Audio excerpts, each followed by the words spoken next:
Olá a todos, sejam muito bem-vindos a este canal. No vídeo de hoje eu quero expor comentário de Santo Agostinho ao Salmo capítulo 1. Veja, se trata de um salmo muito conhecido, um salmo muito importante e que faz parte da nossa vida espiritual, a sua leitura e meditação. Eu estou aqui com esta edição da Paulus, este comentário ao livro dos Salmos de Santo Agostinho, que faz parte da coleção patrística.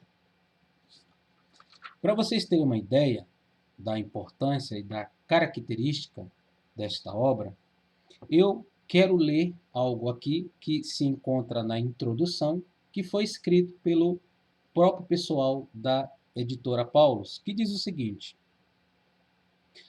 por essa razão, não se encontra no comentário uma elaboração teológica sistemática, mas sente-se nele a fala do pastor, o pregador popular. Comentando os Salmos, tem Agostinho a ocasião de tocar em todas as grandes questões de seu tempo, teológicas, bíblicas, morais e espirituais. Assim, o comentário serve para instruir os fiéis, isto é, dar-lhes a inteligência do texto e informá-los de uma problemática bem mais ampla e complexa. Despojado de polêmica, de inspiração inteiramente pastoral, não tem a profundidade das obras dogmáticas e nem sua aridez e dificuldades de compreensão. Segue-se. No comentário aos Salmos, Agostinho buscava sempre uma passagem paralela nos evangelhos ou nas cartas dos apóstolos, a qual fazia referência. Sua exegese não é extraordinária, não vai além dos moldes da exegese de seu tempo, carregada sempre da dupla influência de sua formação escriturística, do maniqueísmo e de Ambrósio. Seus comentários não são, por isso, obra de especialista, nem dirigidos a especialistas. Agostinho, portanto, não elabora a obra de cientista bíblico, mas de pastor que visa diretamente a alimentar o seu rebanho. Sua tarefa consistia em fazer ver ao homem pecador, desesperançado, filho de um império que ruía, a possibilidade de salvação. Além de mais o que Agostinho destaca com maior frequência é a presença de Cristo nos Salmos. Então, eis aí algumas características desta obra. Eu achei muito interessante estes comentários do pessoal aqui da editora Paulus, então indico para vocês este comentário de Santo Agostinho. Então vamos então adentrar a este belíssimo comentário. Veja, então, o Salmo, então, ele inicia dizendo: bem-aventurado o homem que não entrou no conselho dos ímpios. A primeira coisa aqui que nós vamos destacar, que é o que Agostinho já começa logo de cara, é que quando o Salmo diz bem-aventurado o homem, Agostinho se pergunta: quem é este homem? E ele vai dizer: trata-se de nosso Senhor Jesus Cristo, homem e Senhor. Feliz o homem que não entrou no conselho dos ímpios. Então, eis aí o homem. Veja que Agostinho já nos coloca um modelo, já nos coloca o exemplar. Jesus Cristo é este nosso exemplar, que nós devemos olhar, segui-lo, imitá-lo. Quem é este bem-aventurado o homem? Este homem é nosso Senhor Jesus Cristo. É interessante isso porque nós vemos, por exemplo, ao analisar o ministério de Jesus, nós vemos que Jesus passou por muitas dificuldades onde ele teve que superar.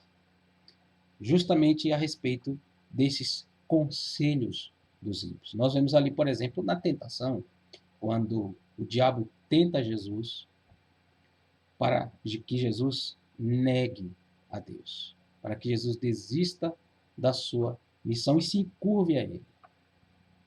Nós vemos, por exemplo, na confissão de Pedro, quando o próprio diabo usa São Pedro para que ele desista da cruz. E o maior exemplo nós podemos citar é o próprio Cristo, quando está em seu martírio, ali ele é espancado, ele sofre acusações, as pessoas começam a desacreditar na sua divindade e ali Jesus passa por um momento de escárnio, um momento em que ele passa por estes conselho dos ímpios, para que ele desista, para que ele abandone a sua missão. Mas o texto começa dizendo: feliz o homem que não entrou no conselho dos ímpios. E quem é este homem? Este homem trata-se de nosso Senhor Jesus Cristo. E é interessante que Agostinho ele completa, ele continua dizendo que Jesus, além de não entrar no conselho dos ímpios, ele também não se deteve no caminho dos pecadores. Cristo, de fato, veio pelo caminho dos pecadores ao nascer como os pecadores, mas não se deteve, porque não o retiveram as seduções do mundo. E já é belíssimo isso. Nós temos este exemplar que é Cristo, aquele que não entrou no conselho dos ímpios, mas também, mesmo tendo vindo pelo caminho dos pecadores ao nascer como os pecadores, mas não se deteve. Ele não foi pego, ele não foi iludido. Ele não cedeu a essas tentações, a essas seduções do mundo. E ademais, nem se sentou em cátedra pestífera. Há uma outra tradução que diz a cátedra dos maus. É interessante essa palavra aqui que Agostinho fala, cátedra pestífera, né? Cátedra pestilencial, é uma palavra que vem de peste. E mais adiante, Agostinho, ele comenta o seguinte: a peste é a epidemia que em larga escala se propaga e atinge a todos, ou quase todos, pois quase não existe quem esteja isento da ambição de dominar e do desejo da glória humana. Então, eis aí esta peste que Agostinho menciona. Esta realidade de que quase não existe quem esteja isento da ambição de dominar e do desejo da glória humana. Ao contrário, Jesus foi esse que não se assentou em cátedra dos maus, em cátedra pestífera, porque Jesus recusou o reinado terrestre e a soberba, com razão considerada cátedra pestilencial. Veja, é muito interessante. Eis aí o exemplar. Eis aí o Cristo, que é o nosso modelo. Ele é aquele que não entrou no conselho dos ímpios. Ele é aquele que não se deteve no caminho dos pecadores e nem se sentou em cátedra dos maus. Bem-aventurado o homem. Quem é este homem? A saber, Jesus Cristo. Mas veja, é interessante este comentário de Santo Agostinho, porque ele coloca o exemplar, mas também ele coloca aquele que é o modelo a ser evitado. Ele vai colocar então agora o contraste, porque ele vai falar, por exemplo, de Adão. Adão foi o homem. Quando ele diz, feliz o homem que não entrou no conselho dos ímpios, Agostinho vai dizer, como o homem terreno que consentiu na sugestão da mulher enganada pela serpente e desobedeceu aos preceitos de Deus. Veja que de um lado nós temos o exemplar, que é Cristo. Mas também nós temos o exemplo que daquele que é um modelo a não ser seguido, porque é isso que aconteceu com o homem terreno.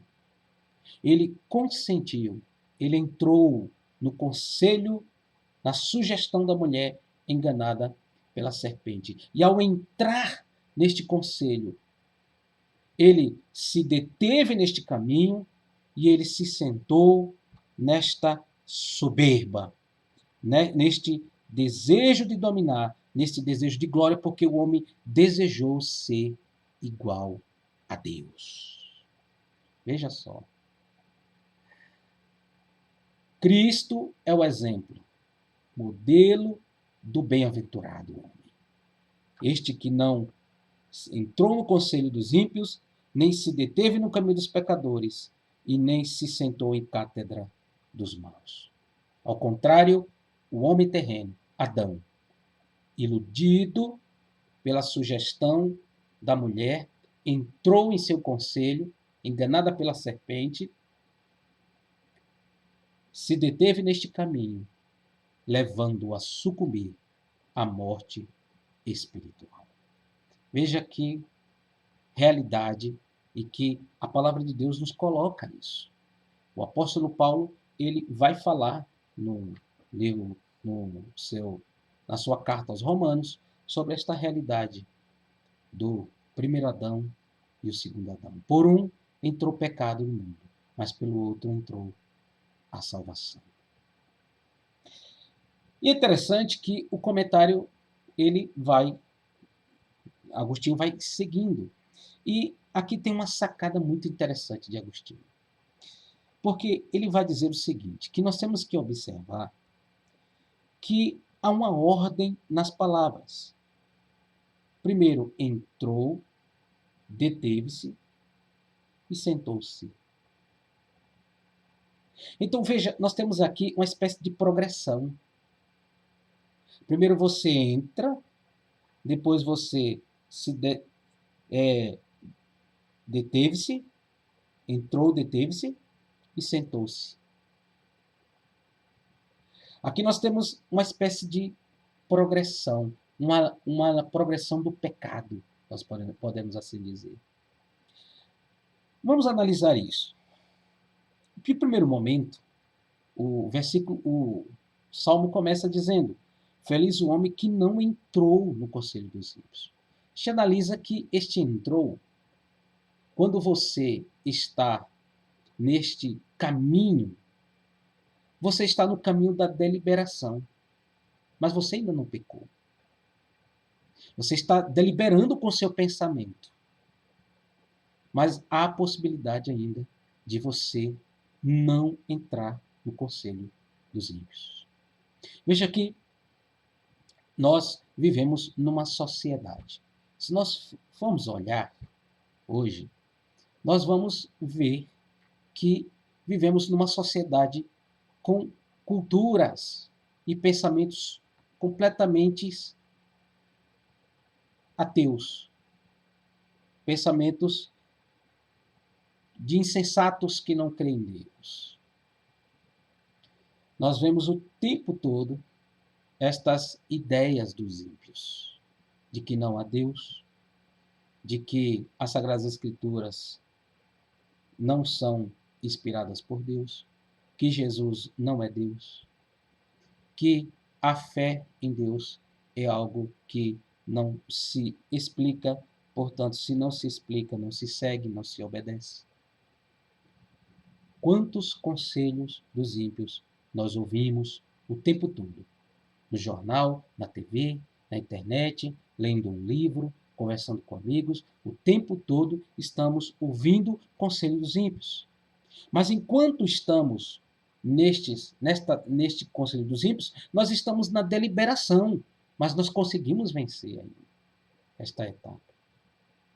Nós podemos ainda contrapor esta realidade. Porque este é o primeiro passo, esta deliberação, não entrar no conselho dos ímpios. Porque o segundo passo é Se deter. O que isso significa? Esse se deter no caminho. É esta realidade de que você vai se deleitar. Se deleitar é praticamente você assumir esta realidade. Então, veja, primeiro passo, entrar.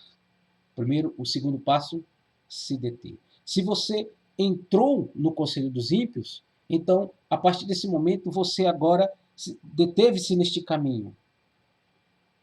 E a partir daí, você consentiu com o pecado.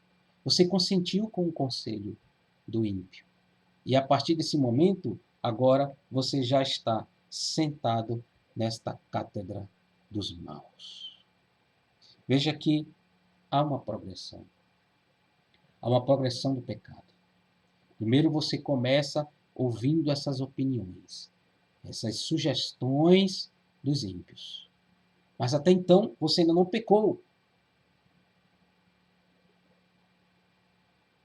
Mas a partir do momento que você cede, que você aceita essas sugestões, então você passa a se deter neste caminho.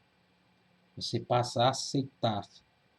Então você senta-se nesta cátedra do mal. Veja que Agostinho vai dizer o seguinte: entrou quem de Deus se afastou, deteve-se quem se deleitou no pecado, sentou-se o obstinado na soberba, que não retrocedeu enquanto não foi libertado, porque não entrou no conselho dos ímpios, não se deteve no caminho dos pecadores, não se sentou em cátedra pestífera. Então, veja o que Agostinho está querendo dizer aqui é o seguinte: aquele que entrou, se deteve-se e sentou-se, foi aquele que não seguiu aquele que é o exemplar. E é por isso que ele continua o comentário dizendo: mas ele aderiu à lei do Senhor e de dia e noite a meditará. Agostinho vai perguntar o seguinte: mas o que significa esse dia e noite? E ele propõe duas coisas.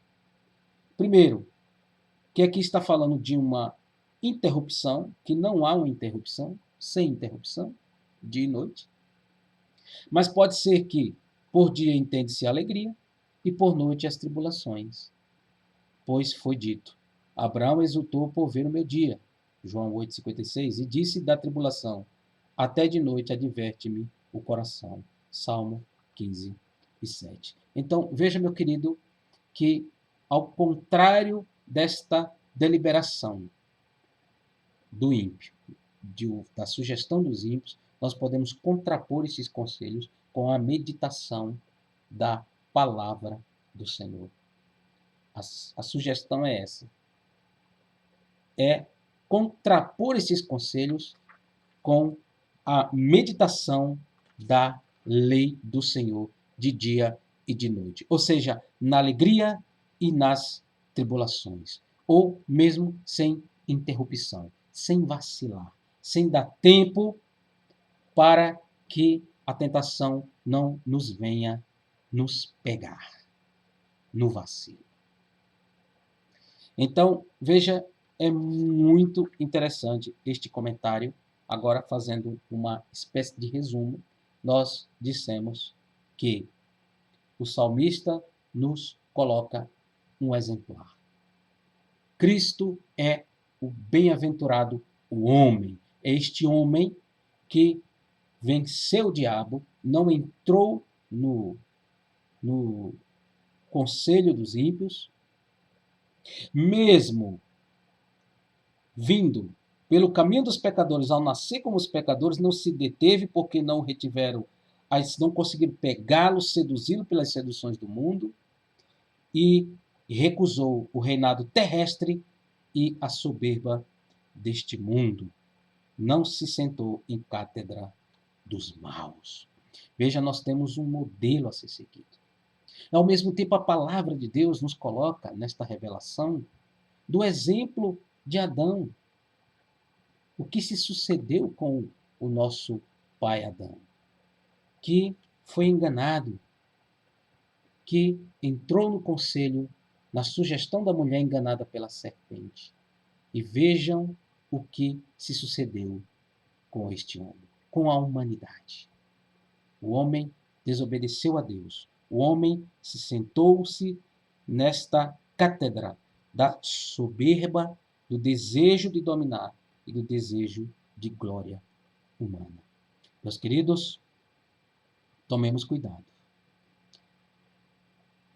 Este salmo nos indica o caminho da felicidade. Qual que é o caminho da felicidade? É a obediência a Deus. Ao invés de seguir o conselho dos ímpios, nós temos que contrapor com o conselho bíblico, com a palavra de Deus, com a voz de Deus que fala ao nosso coração dia e noite. E nós, ao invés de entrar, de consentir e de se sentar na cátedra dos maus, nós podemos, então, sim, meditar na palavra do Senhor, dia e noite, para buscar dele a obediência, junto com esta obediência, encontrarmos a felicidade que consiste na obediência a Deus. Então, veja, há muito que se comentar, eu apenas comentei aqui só um lado de uma folha. Teriam muitas coisas a comentar ainda sobre este capítulo, mas vou parar aqui. Indico a vocês esta grande obra do mestre Agostinho, deste belíssimo comentário. Então, vamos seguir a Cristo. Vamos obedecer a Deus e não ouvir a voz dos ímpios. Amém? Vejo vocês nos próximos vídeos e grande abraço.